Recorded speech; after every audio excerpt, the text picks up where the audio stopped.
sin intención ofensiva. Hay historias que no siempre nos atrevemos a contar. En Confidencias, las voces anónimas se descubren y se encuentran en Confidencias, donde el micrófono es tuyo y tu voz liberada encontrará por fin la respuesta. En Confidencias.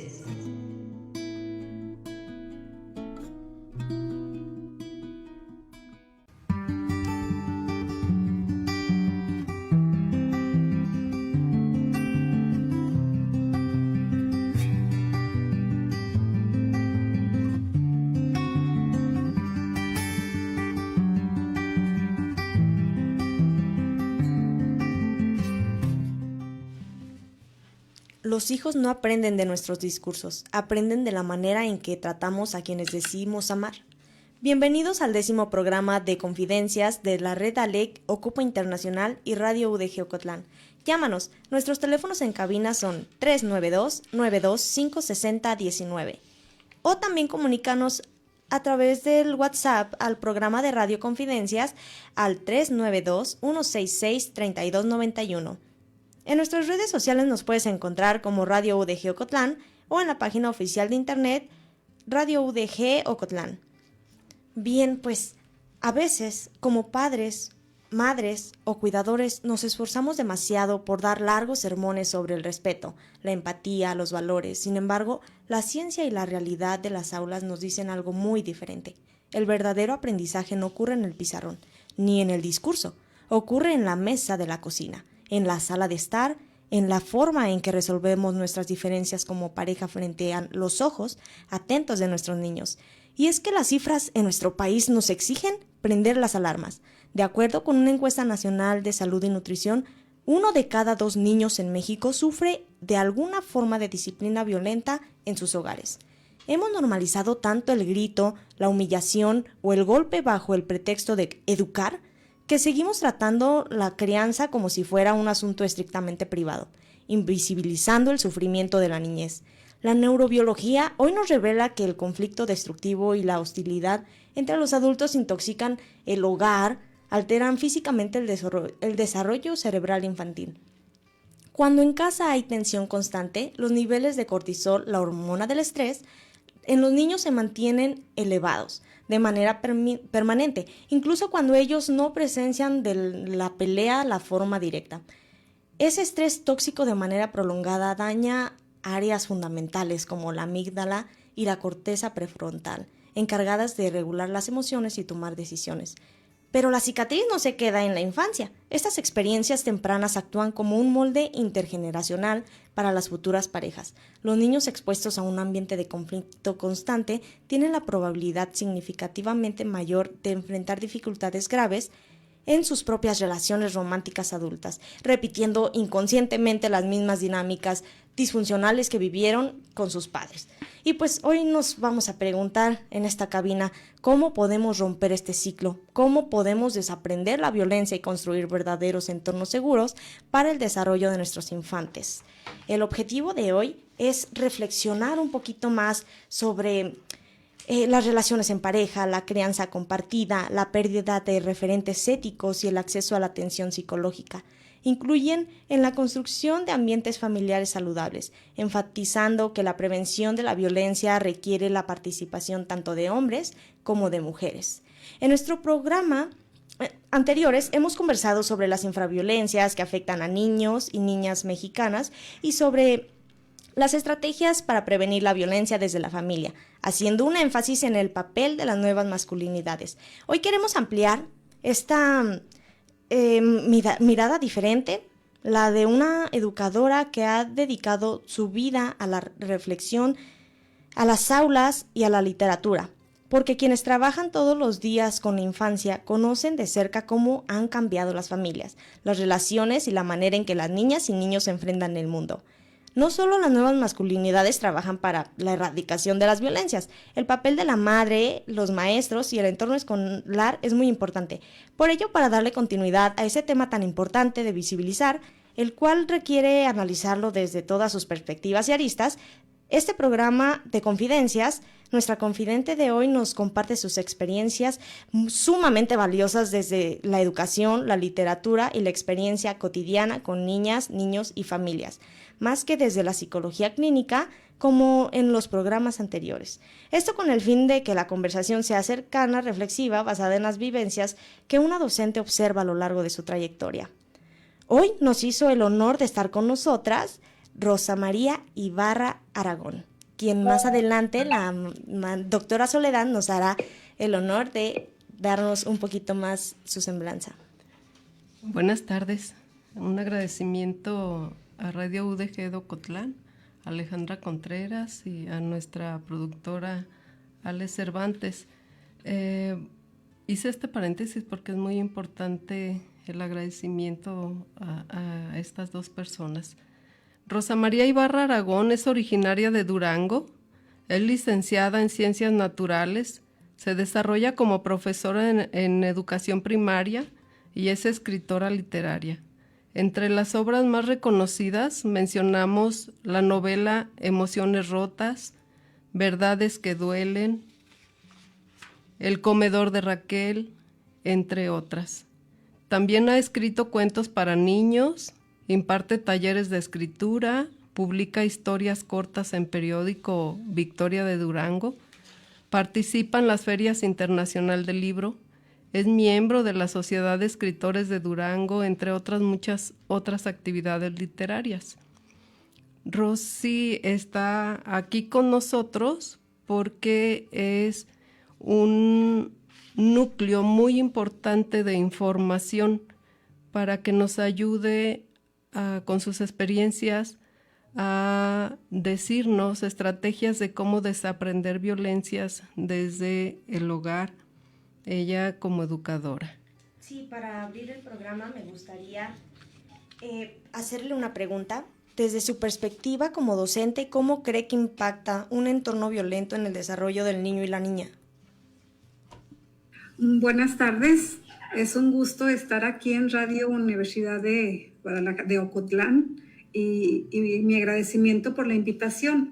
Y entrando ya en el tema, pues sí, efectivamente las relaciones entre los padres influyen muchísimo en los niños, porque al momento de estar en el salón de clases, ellos descargan esas frustraciones, esos miedos que traen de su casa cuando se dan cuenta de que algo va mal, ¿sí? Tal vez en su casa moderen un poco, pero ya en el salón de clase ellos se desahogan, reflejan esa angustia, se distraen fácilmente, traen mucho enojo y tienen un enorme problema para convivir con otros compañeros. Cuando ellos ven peleas y escuchan gritos en su casa, imitan esa violencia al enojarse con sus compañeros. Si ellos ven golpes en su casa, pues van a golpear a niños. Si ellos ven gritos, van a gritar incluso cuando el maestro habla con ellos, no tienen una voz moderada. Entonces ahí es muy importante que el maestro sepa cómo tratarlo. Para eso la Secretaría de Educación sí nos brinda apoyo y hay maestros especializados para tratar ese tipo de niños. Es muy difícil porque el miedo y la tensión familiar hacen a los niños aislarse. Muchas veces reaccionan en vez de hacerlo en forma violenta, ellos tienden a aislarse, se aíslan. Entonces, si un maestro no observa a esos niños, los va a pasar por alto. Como decían hace rato, los niños se vuelven invisibles. Si no los vemos, no vemos que ese niño tiene un problema por ese aislamiento en que cae, permanece callado, no participa en clase. Entonces, ese es otro tipo de problema. Sí, porque por un lado está ese niño que grita, que golpea, que da golpes golpea la puerta del salón, golpea la mesa, avienta útiles. Y por otro lado está ese niño retraído, tímido, con miedo. Sí, entonces el papel del maestro ahí es muy importante, sobre todo al observar el comportamiento y la conducta de esos niños. Sí, es muy fácil detectarlos si se observan. Muy bien.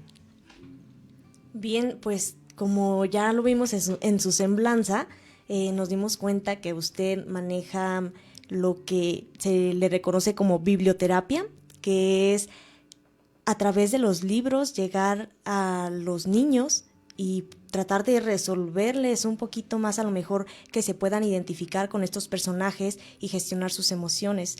¿Tiene algo que le gustaría compartir respecto a cómo, qué observaciones ha tomado de la biblioterapia en sus aulas?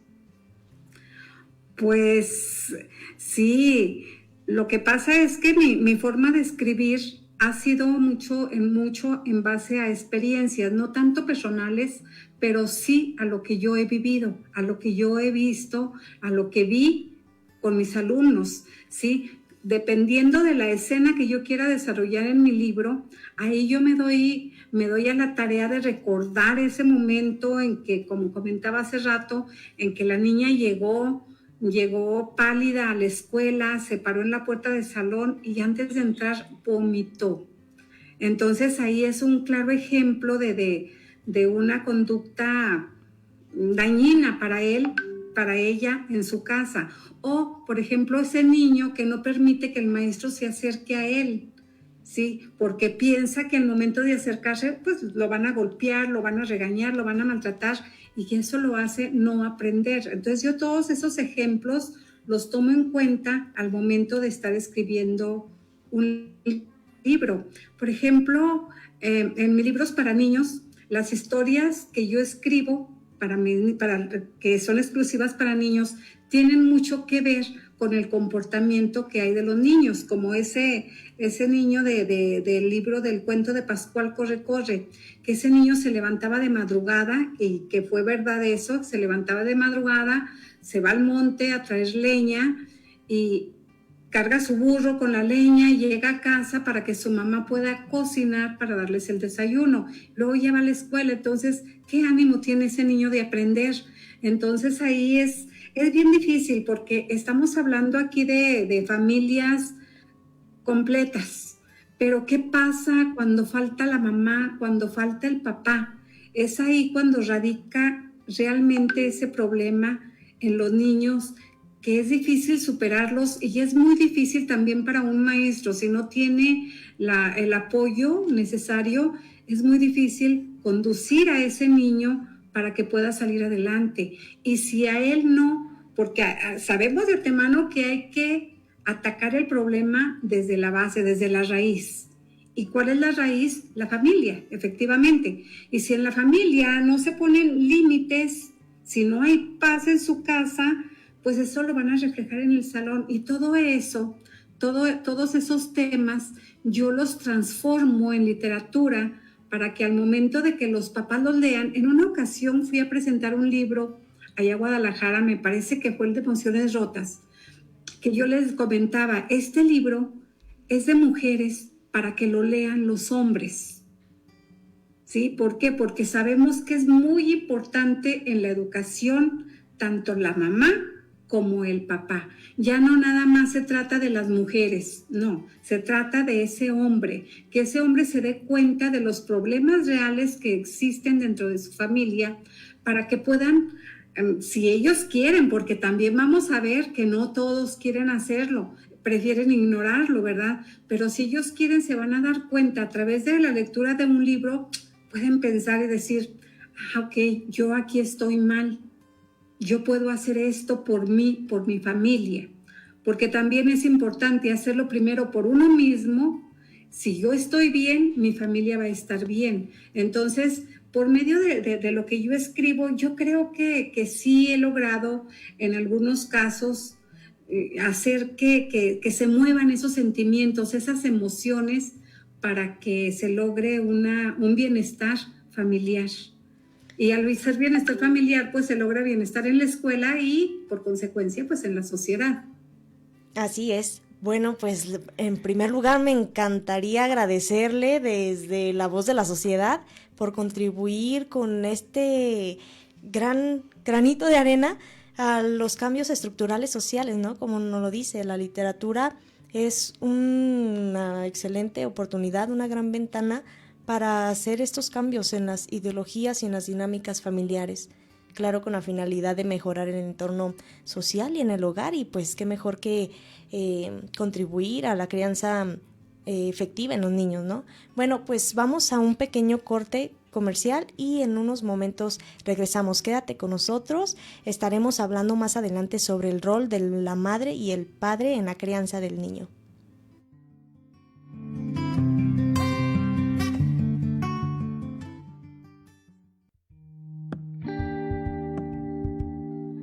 Enseguida volvemos a Confidencias, donde te escuchamos y acompañamos para encontrar la solución a tus preocupaciones.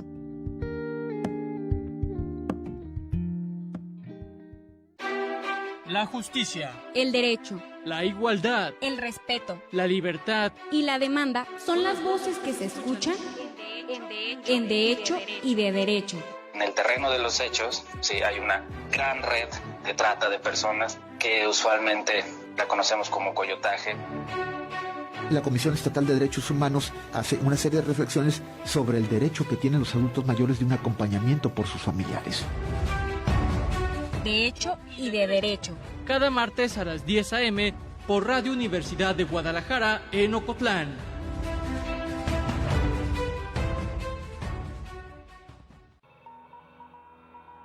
Recibiendo transmisión del satélite Cronos. Nuevos ruidos. Tu espacio para descubrir a los nuevos talentos de la escena alternativa de Latinoamérica. Rock, hip hop, electrónica y mucho ruido. De martes a viernes a las 11 de la mañana. Radio UDG Ocotlán. No es fácil entender lo que sientes. Tristeza, enojo, miedo, presión. Sentir no es debilidad, es parte de vivir. Hablar de lo que te pasa puede ayudarte a ponerle nombre a lo que estás viviendo. Y cuando alguien te escucha, cambia todo. Si necesitas apoyo, te acompañamos. Contacta la línea de la vida. 800-911-2000. Gobierno de México. Rumbo al Norte, el programa que trata y refleja el fenómeno migratorio. Martes, 15 horas. 107.9 FM, Radio Universidad de Guadalajara, en Ocotlán. Rumbo al Norte.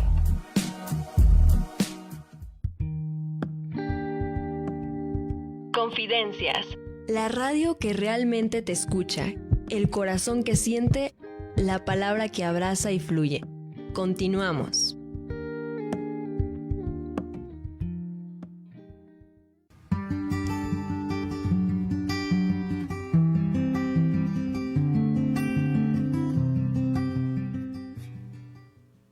Bien, pues continuamos con nuestro 10º programa de Confidencias. El día de hoy estamos hablando sobre desaprender las violencias y generar entornos seguros para los infantes.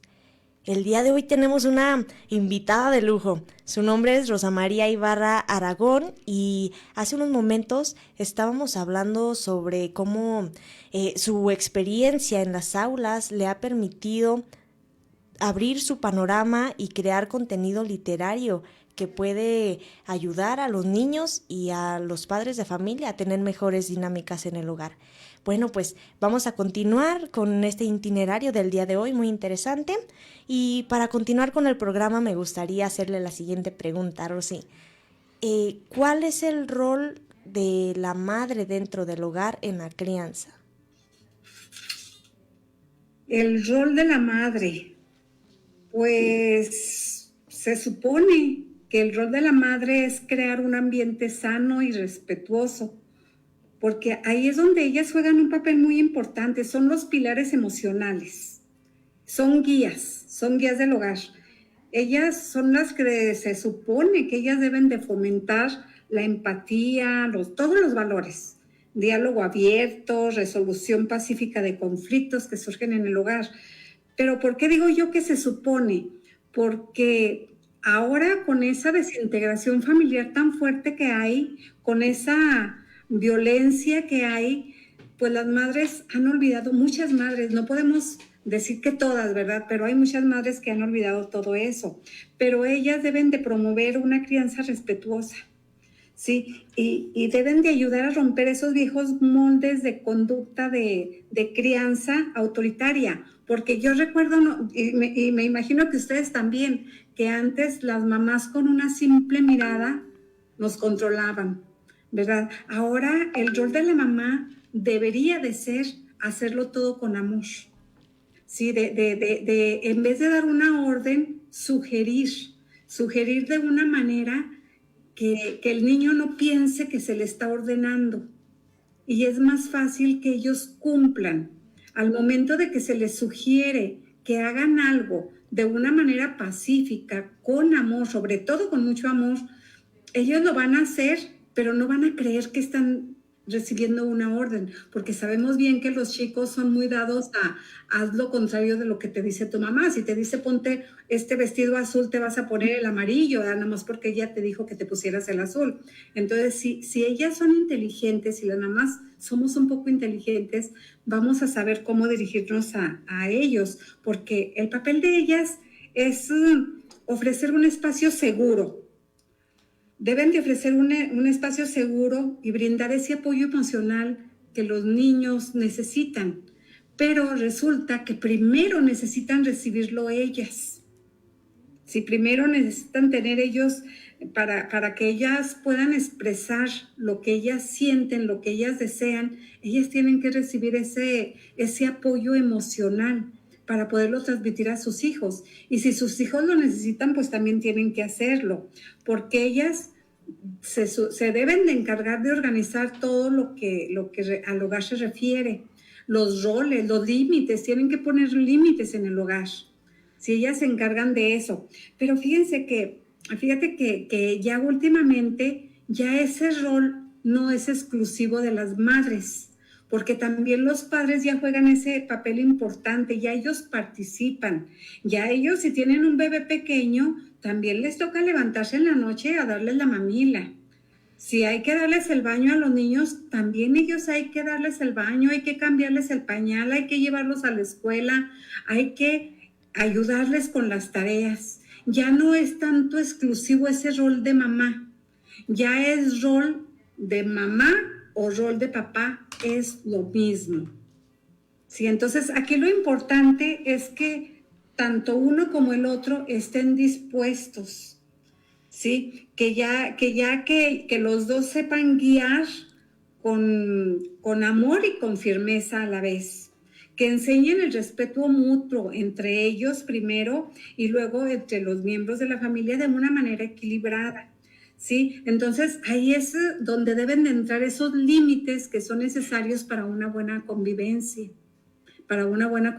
familiar. Entonces yo cambiaría el rol de madre para decir el rol de papá y el rol de mamá, o sea, de los dos, porque los dos deberían de llevar la misma responsabilidad tanto en el hogar como en la escuela. Sí, entonces eso es muy importante, ¿sí? Porque así como dicen, la mamá es un modelo a seguir, también papá es un modelo a seguir. Lamentablemente en muchos hogares falta el papá, entonces la mamá se tiene que hacer responsable, pero vamos, ya ahora no es tan grave si es una mamá que sabe cómo llevar su familia, aunque no esté el papá presente. Sí, así es como lo dice, o sea, si bien es cierto que la madre se le confiere por estructuras sociales y cultura, a lo mejor, que la madre es la que quien debe cuidar emocionalmente, sí, bien es cierto, pero es importante que no delimitemos esta responsabilidad a la madre y le quitemos también o estemos librando al padre de las responsabilidades. Entonces, aquí otra pregunta es, ¿tienen la misma responsabilidad o tienen que hacer las mismas cosas el padre y la madre? Definitivamente sí. Definitivamente, hoy en día, como decía hace un momento, los padres participan más en las labores del hogar. Ahora es muy fácil, muy común en algunos lugares, porque todavía hay muchas partes donde no se llega a eso, pero hay muchos lugares donde es la mamá la que trabaja y es el padre el que se hace responsable en el hogar. Entonces, ¿por qué? Porque ya es lo mismo, ellos participan en el cuidado diario, ellos hacen la alimentación, entonces también se preocupan por participar con ellos en los juegos, por llevarlas a juegos de fútbol, por llevarlas al ballet, por llevarlas a natación, por llevar a sus hijos a donde ellos lo necesiten, donde a ellos les gusten, donde lo requieran, para ayudar a su salud mental, porque es muy importante. Un niño ocupado con acciones sanas, con actividades sanas, va a crear un hijo sano. Entonces es muy importante la participación del padre, que éste lo lleve a esos lugares para que el niño crezca alejado, sobre todo ahora de las redes sociales, porque aquí también entran las redes sociales, ¿verdad? ¿Cuántas veces hay que los niños, en vez de participar en una actividad de fútbol, están con el celular todo el día jugando y la mamá o el papá le dan el teléfono para que deje de molestar? Entonces, yo creo que sería momento que los padres aprendan a apagar esas pantallas, a apagarlas por un momento rico en esas actividades en donde va a haber unión familiar, en donde el papá debe de ser la cabeza. Ahí, fíjate que ahí es donde también es muy importante esos límites, es saber negociar esos límites, saberlos negociar para que los niños, como decía hace un momento, no se sientan presionados, que se sientan libres en un ambiente de paz, en un ambiente de amor, en donde sus papás se preocupan por ellos. Eso es muy importante para la salud mental de los niños, ¿sí? Para que los papás estén al pendiente sobre todo los papás, que es nuevo ahora que un papá, por ejemplo, a las personas de mi generación, ustedes todavía están jóvenes, pero por ejemplo yo de mi generación, pues no, qué esperanzas que el papá hiciera la comida, qué esperanzas que se preocupara por barrer, por trapear, por atender al niño. Ahora ya no, ahora el papá se preocupa para que su niño viva en un ambiente sano. El papá que se preocupa en un ambiente sano va a lograr hijos sanos. Sí, así es como lo comentas. Yo pienso que actualmente está ocurriendo una transformación social muy interesante. Durante décadas se construyó la idea de que como padre es el proveedor, la autoridad, el de la disciplina, y el papá es el que trabaja, papá lleva dinero, papá pone orden, mientras que la madre cuida, educa, consuela, conoce las necesidades del niño inclusive. Este modelo está cambiando. UNICEF promueve actualmente el concepto de paternidad activa, que implica que el padre participe directamente en el cuidado cotidiano, como ya no lo mencionabas, vestir, bañar, alimentar, dormir, jugar con él, leer, hacer la tarea, acompañarlo en enfermedad, conversar, ¿no? La presencia de calidad del padre es tan importante como su papel económico. No basta con yo trabajo para que no les falte nada. Yo estoy cuando me necesitan, sino que los datos demuestran que los padres que se involucran en las familias activamente, estos niños tienden a tener un mejor desarrollo y conocen que los vínculos también pueden ser sanos y se trata de un trabajo en equipo, más allá de una diferencia de a ti te toca esto y a mí me toca el otro. Más bien, como lo decías, es un trabajo en equipo, un trabajo colaborativo en el cual el niño se establece como prioridad y en el cual pues de educar no significa solamente educarlos, darles de comer, vestirlos, sino enseñarles límites, como lo mencionabas, también a enseñarlos a relacionarse con el mundo, a saber cómo es sentirse amado, cómo establecer estos vínculos. Pues yo pienso que también es importante cambiar esta narrativa que se tiene desde cómo nos comunicamos el día a día, ¿no? Un papá diciendo, voy a ayudar a mi esposa a cuidar a los niños, dándole como por hecho que esto le corresponde a ella, cuando en realidad es una tarea de ambos, una responsabilidad de los dos. Entonces, podríamos cambiar yo ayudo a mi esposa con los niños o ayudo a la mamá con el bebé, yo también soy responsable de mis hijos, ¿no? Entonces, como ya lo mencionabas también, algo que se me hace sumamente importante de recalcar, es que antes era madre, padre, a lo mejor la familia, la escuela, quienes educaban a los niños. Sin embargo, ahora se suma otro agente externo que es la era digital.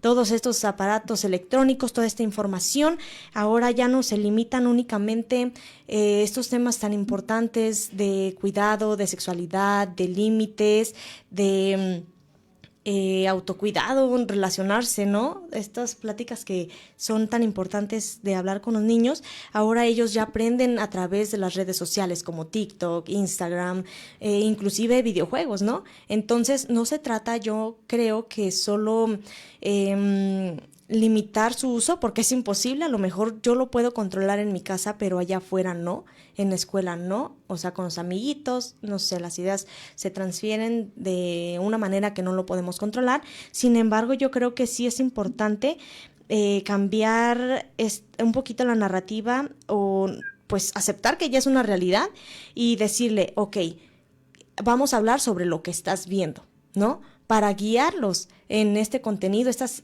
estructuras que se están creando mentalmente, que al día de mañana van a ser los referentes para tomar sus decisiones. Hablábamos también que ya no hay tantos referentes éticos, y me imagino a esta razón de la digitalización que nos ha aumentado o se nos hace imposibles como papás controlar lo que el niño ve. Entonces, más bien sería comprometernos también en esta situación y como padre, madre, oye, ven, vamos a hablar sobre lo que estás consumiendo en el teléfono, ¿no? En el internet. Cómo se están construyendo tus ideales y cómo podemos nosotros como padres dirigirlos, darles un oriente acertado. Bien, pues también me gustaría que nos hablaras un poquito más sobre tus libros, tus cuentos. La verdad es que considero que nos fuimos a corte, de hecho vamos a otro pequeño corte y regresando yo creo que sí podrías compartirnos un poquito más sobre la biblioterapia que tú llevas a diario y pues que nos des un poquito más de enseñanza sobre esto, ¿sí? Bueno, quédate con nosotros, regresamos.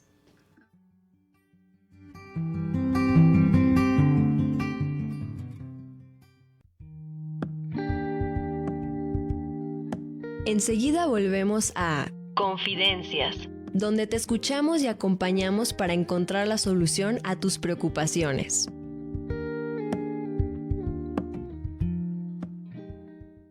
XHUGO, Radio Universidad de Guadalajara en Ocotlán, 107.9 FM, www.radio.udg.mx. Radio Universidad de Guadalajara, la radio que llevas. La Cátedra Latinoamericana Julio Cortázar invita a la conferencia magistral Sor Juana de Luces Mil Vestida, con la escritora y académica mexicana Sara Pot Herrera, miércoles 26 de agosto, 18 horas. Presentación a cargo de Carmen Villoro, para Ninfo Enrique Díaz de León, entrada libre. Radio Universidad invita. Segundo Congreso de Inteligencia Artificial y Transhumanismo. Participa como ponente con investigaciones y reflexiones sobre IA y derechos humanos. 19 de agosto, Biblioteca Pública Juan José Arreola. Consulta bases en ciat@cusur.udg.mx. Radio Universidad invita. Porque la historia es la única ciencia que no se repite dos veces. Y sin embargo sigue. 100 años pienso en ti. Pero hoy comenzamos con una de las escuelas más antiguas, la Preparatoria de Jalisco Histórica. Esta vez desde el Hospital Civil de Guadalajara. Desde la Casa Zuno, transmitiendo desde la Biblioteca Iberoamericana. Escúchanos en Red Radio Universidad de Guadalajara, todos los lunes de 11 a 12 de la mañana. 100 años pienso en ti. Universidad de Guadalajara. 100 años de pensar y trabajar. Hay momentos que duran apenas unos segundos. y sin embargo se quedan contigo durante años. Una función, una conversación al salir, una idea que alguien dijo casi al pasar. Lo que realmente permanece nunca ocurre solo en el escenario. También sucede entre quienes estuvieron ahí para vivirlo. Cada mirada suma una interpretación, cada conversación prolonga la experiencia, cada persona cambia lo que esa historia significa. Porque cuando tú participas, la cultura sigue ocurriendo. Cultura UDG, la cultura es tuya.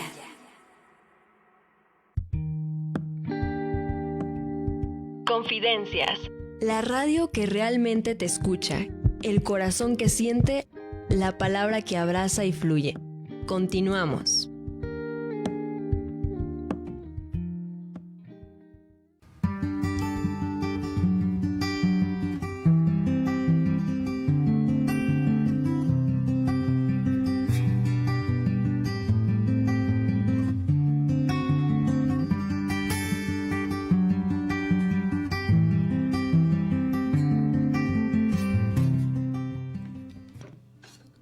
Bien, pues continuamos, estás escuchando tu programa de Confidencias y el día de hoy estamos hablando sobre desaprender las violencias y generar entornos sanos para la crianza del infante. Quiero lanzar yo una pregunta, estimada Rosy. Con toda la experiencia que tienes literaria, ¿qué cuento infantil te hubiera gustado que todos los adultos leyeran antes de convertirse en padres? Y un cuento infantil que todos hubieran leído. Híjole, pues yo creo que todos los cuentos infantiles te aportan algo, pero sin duda un cuento infantil que deberían de haber leído los padres es El Principito. Sí, El Principito, porque ahí acordémonos que lo esencial no es visible a los ojos. Entonces hay que analizarlo desde ese punto crítico de lo que es importante para un niño. Ahí en ese libro, fíjate cómo se habla de tantos problemas, de la soberbia, son muchos valores de ese empoderamiento que se quieren dar sin tenerlo, del alcoholismo incluso, ¿verdad? Que no nos lleva a ninguna parte. Entonces, es muy importante. Yo creo que ese libro es esencial. Es esencial. Como te digo, todos los libros para niños te enseñan algo. Sí, todos enseñan algo, pero ese en especial a mí me mueve. A mí me mueve porque te deja una enseñanza que, bueno, yo lo he leído como 20 veces, yo creo. Sí, es hermoso. Sí. Fíjate que hay violencias invisibles que también se pueden tratar a través de la literatura. Yo sé que la lectura es una de las medicinas que debería de curar todo un comportamiento violento, porque en la literatura hay educación, hay formación, hay un encuentro interior con los autores y demás. Pero hablando sobre las parejas o las familias violentas, en donde hay violencias invisibles, dentro de los comportamientos que se tienen que evitar, porque son muy peligrosos hacerlos, y a lo mejor los padres lo hacen de manera muy inconsciente, es, por ejemplo, papá manda al niño a comprarle una cerveza. Ay, sí. Unos cigarros. Uh-huh. Ahí el mensaje que le están dando al niño es muy peligroso, porque el niño por la obediencia está haciendo lo que el papá le dice, pero el papá de manera indirecta le está dando el mensaje de cómo se tiene que comportar un hombre o un adulto. Igual mamá. También mamá puede solapar que el hijo fuma, que el hijo toma, que el hijo llega tarde, por no meterse en un conflicto o por respetar su espacio o por cualquier cosa, pero el rol de la mamá ahí es tener una comunicación emocional con él y de alguna manera inteligente conectar con el hijo para hacerle saber que esos comportamientos también son en alguna forma enseñanza, modelaje que lleva a otros, a jóvenes a actuar igual, ¿sí? Entonces, en este sentido, ¿cuáles son los valores que consideras tú urgentes recuperar dentro de las familias mexicanas? Fíjate que antes de entrar a los valores, te quiero comentar un caso con uno de mis niños, con un niño que tuve hace muchos años, ¿sí? Cuando yo les pregunté que hicieran, les ordené, les dije que hicieran un trabajo de qué es lo que querían ser de grandes. Él dijo, maestra, yo no voy a estudiar. Yo voy a hacer lo mismo que hace mi papá.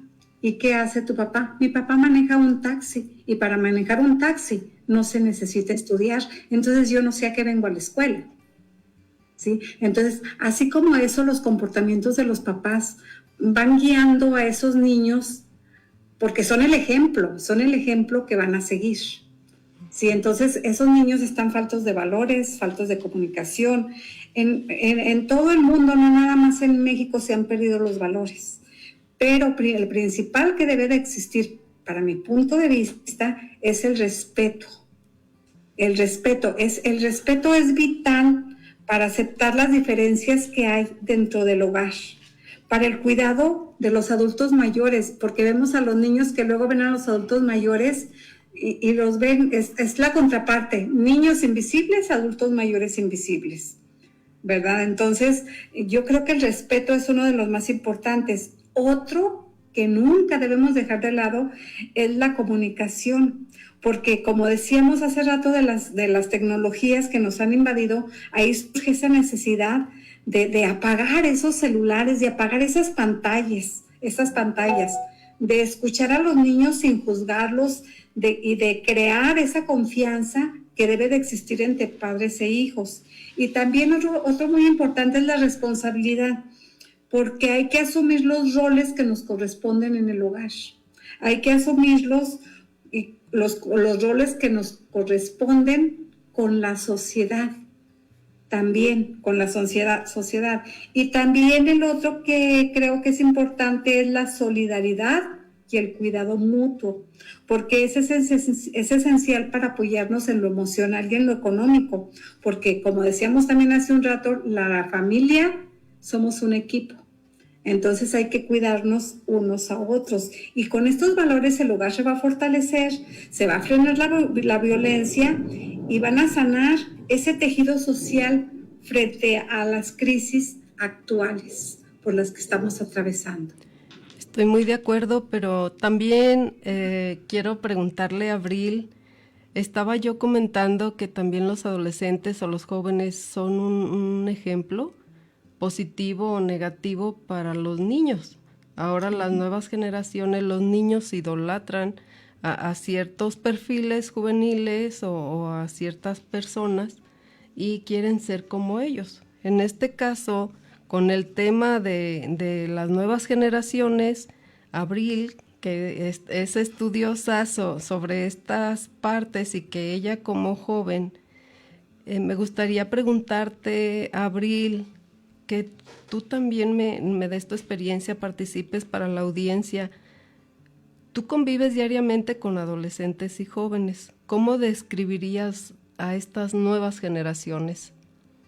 En cuanto a cómo se relacionan al momento de construir vínculos como pareja, yo pienso que esta generación está intentando ser diferente, ¿no? Si se trata de crear, están intentando crear de una manera distinta a como ellos fueron criados. Es muy común que estemos comenzando a ver patrones que, por ejemplo, esas nuevas masculinidades, ¿no? Hombres más conscientes de que pueden ser más, aportar más en una relación, ¿no? No solamente tener estos roles inculcados por generaciones que al final del cuentas, pues nos estamos dando cuenta que no sirve de mucho seguirlos llevando por una comodidad, en realidad, o por seguir cuestiones que nos inculcaron, que no necesariamente son las más sanas. Entonces yo pienso que esta generación está rompiendo los patrones.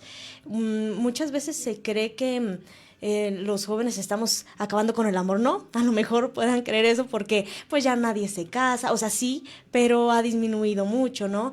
Ya hay una tendencia en postergar el matrimonio.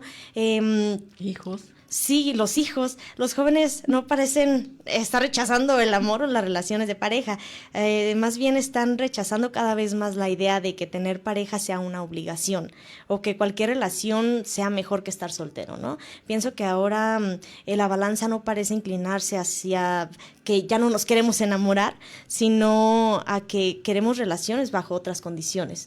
A lo mejor mucho de esto tiene que ver que muchos de nosotros vivimos en entornos violentos o no, pero siempre pudimos verlos, a lo mejor no en nuestro núcleo familiar interno, pero a lo mejor sí con una vecina, a lo mejor sí con la tía, con la abuelita, sus historias. Casi es muy común que platicar con las personas mayores y nos cuenten desastrosas historias, y en lo personal a mí me ha generado mucho cautela a la hora de tomar las decisiones en cuanto al buscar una pareja, porque pues dices, ¿cómo es posible que una persona que dice amarte sea posible de llevar estas dinámicas internas violentas que son una realidad y que, como lo comento, gracias a Dios y a la era digital y a ver que se puede vivir de una manera distinta, y a la atención psicológica, a la terapia, que cada vez más también las personas están haciendo por tomar terapia y cambiar estos ideales, es como se han mejorado las dinámicas sociales y las de relacionarnos con pareja. Un dato que me sorprendió mucho es que en México se hizo una encuesta actual del INEGI, en 2023, el cual nos dice que el 68.7% de las personas de entre 15 y 29 años eran solteras, ¿no? Entonces, pues, ¿qué nos dice esto? No significa que los jóvenes ya no quieran pareja. Ser soltero puede justificar muchas cosas. No haber encontrado pareja puede significar que estás estudiando, que priorizas el trabajo, que no quieres una relación actualmente, haber terminado una relación, o simplemente darte la prioridad a ti como persona. O sea, a lo mejor buscarte tú primero, estar bien, construirte, saber qué quieres, aprender a poner límites, conocerte, y ahora sí dar la oportunidad a querer compartir algo con alguien más, ¿no? Pues yo en general creo que esto está muy bien y que nos beneficia un poquito más a las mujeres, porque pues ya no tenemos que cargar con esto de esta cuestión social de que si no tienes pareja a tantos años te vas a quedar cotorra, ¿no? Así coloquialmente lo dicen, y creo que hasta de una manera muy despectiva, ¿no? Porque no se escucha que a los hombres les digan te vas a quedar cotorro, ¿no? Pues al contrario, ¿no? Lo dicen, no, pues mejor más tiempo para disfrutar. Y yo creo que aquí que se estén teniendo como otras perspectivas de ver esto, como de prepararte mejor. Por ejemplo, un factor muy importante en decidir no tener pareja todavía es tener esta libertad financiera, poderte sostener tú económicamente, porque si bien es cierto que analizando las situaciones por las que pasaban nuestras abuelitas, muchas veces se daba porque por las ideas que se tenía de que no, ya te fuiste con él, pues ya eres harina de otro costal, ya esa fue la cruz que te tocó cargar. O sea, no había como este apoyo, este respaldo de la familia. Entonces, pues ¿a dónde te orillaban? Te quedabas ahí aguantando humillaciones y todas estas situaciones de violencia. Pero además era la cuestión económica. Muchas veces las abuelitas, por falta de estudio o por mero desconocimiento, no tenían las condiciones económicas para cambiar de vida, ¿no? Entonces yo creo, porque es mi caso, no quiero generalizar, pero este sí ha sido un punto importante en mi forma de tomar decisiones para mi futuro como con una pareja. Es que yo sí quiero ser libremente financiera y poderme sostener, y que sí, soy consciente de que quizá las relaciones en pareja cambian, no sé, a lo mejor no todo siempre va a ser bonito y está bien. O sea, a no ir con esta premisa desde antes de comenzar, no con este miedo, pero entender que si esto ocurre, pues no se acaba el mundo, o sea, agradeces a la persona por su tiempo, por las experiencias, por el tiempo compartido, pero yo tengo esta libertad de poder decir, ok, gracias, y continúo con mi vida, ¿no? No es como que tampoco debamos de poner como todos nuestros huevos en la misma canasta, ¿no? De poner tampoco toda nuestra persona, y muchas veces también se tiene como esta idea de querer una pareja significa querer depender. No, muchas veces no es esto, simplemente pues somos seres emocionales y queremos también vivir un amor bonito, pero estamos como constantemente buscando este equilibrio entre querer ser amados, pero también querer formarnos profesionalmente, ser libres financieramente, tener bien claros nuestra personalidad, nuestros límites, qué queremos, ¿no? Y otra cosa que se me hizo muy importante, muy, muy chistosa, es que está ocurriendo algo muy diferente ahora en las cuestiones de buscar pareja, porque si bien es cierto que antes las parejas eran de 2, ahora ya hay un tercero y es este público digital, ¿no?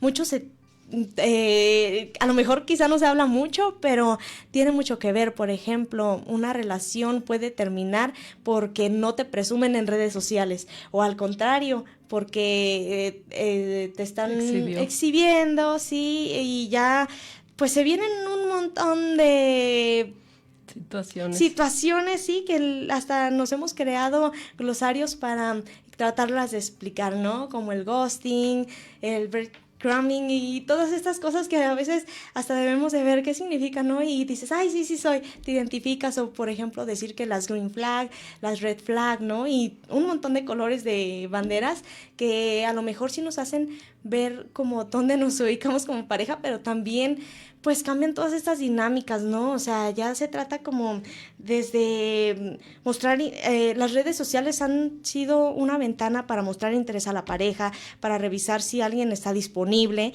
para interpretar likes, para vigilar interacciones, comparar relaciones, anunciar rupturas, conocer posibles parejas, terminar relaciones, construir una imagen pública de la relación.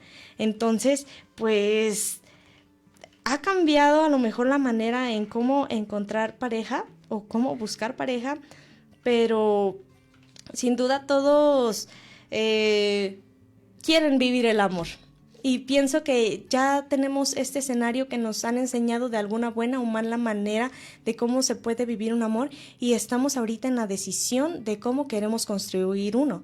Entonces yo pienso que a lo mejor sí se pueden vivir algunas situaciones que se ven interferidas por esta situación digital, pero también pues creo que son más los beneficios, ya que nos permite observar otras maneras de vivir el amor.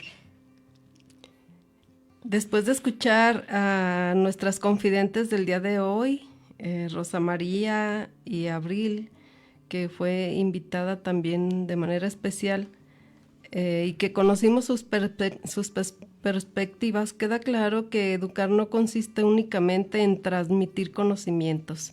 También implica formar seres humanos capaces de convivir con respeto, expresar sus emociones y construir relaciones sanas.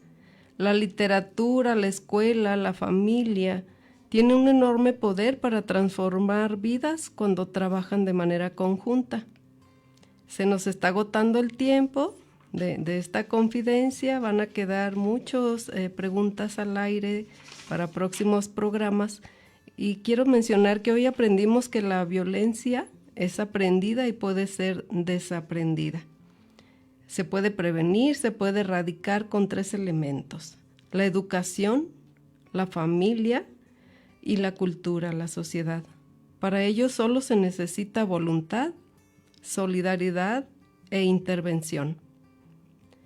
Dentro de este guión queda también al aire las cuestiones de las fortalezas, de las juventudes. Tocaremos la siguiente semana algo más y queremos invitarte, Abril, para el próximo programa, continuar con las nuevas generaciones, invitar a adolescentes, a jóvenes maduros como tú, adultos jóvenes, pero también adolescentes que nos den sus expectativas sobre cómo ellos ven o desaprenden las violencias. Vamos a seguirlo tratando. Por mi parte, Rosa María, maestra Rosa María, fue muy grato, muy enriquecedor tenerte en este programa. Te agradezco muchísimo a nombre de la red ALEC, de Ocupa Internacional y de Radio UDG Ocotlán, tu intervención en este desaprendizaje de la violencia. Espero verte pronto y muchas gracias y buenas tardes. Bien, pues para terminar a mí me gustaría compartir con ustedes una pequeña reflexión. Yo considero que a lo mejor nadie nos enseñó a ser padres o a ser pareja, pero si lo haces desde el amor, creo que no va a haber tantos errores, y si hay errores, siempre se puede dialogar, comunicarse, llegar a acuerdos y resolverlos. Pues también quiero expresar otras 2 preguntas de reflexión, una para la cuestión de crianza, y sería si pudieras hacerle una pregunta o decirle algo a tu madre o a tu padre sobre la forma en que fuiste criado, ¿qué sería? Y en la cuestión de pareja, ¿estamos aprendiendo a poner límites o estamos aprendiendo a abandonar demasiado rápido? Pues se los dejamos de tarea. Se las dejamos de tarea y nos vemos en el siguiente programa de Confidencias. Gracias, buenas tardes.